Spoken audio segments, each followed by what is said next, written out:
రేవంత్ రెడ్డి గారు ఇప్పటికైనా సమావేశాల్లో ఏది పడితే మెదక్ జిల్లా నిజాంపేట మండల కేంద్రంలో రెవెన్యూ, పోలీస్, అగ్రికల్చర్ శాఖల సంయుక్త ఆధ్వర్యంలో ఫర్టిలైజర్ దుకాణాలపై తనిఖీలు నిర్వహించారు.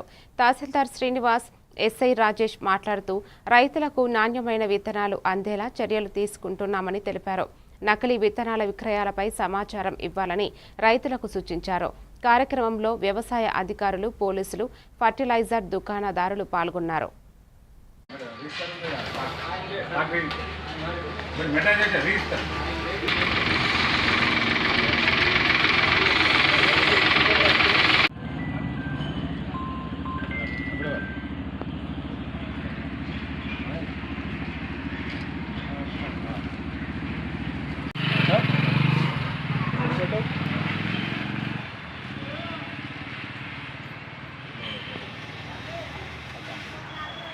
పోలీస్ శాఖ తరఫున తెలిపేది ఏంటంటే ఏదైతే టాస్క్ ఫోర్స్ కమిటీని ఎంఆర్ఓ గారు మేము సేవ గారు సమక్షంలో ఏర్పాటు చేసిన టాస్క్ ఫోర్స్ కమిటీ పలు ఫర్టిలైజర్ సెంటర్స్ను విజిట్ చేయడం జరిగింది.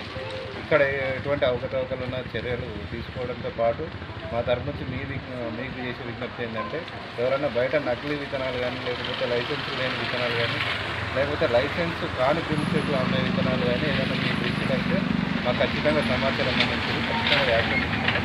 ఎవరైనా సరే అక్రమాలకు పాల్పడితే ఖచ్చితంగా కఠిన చర్యలు ఉంటాయి.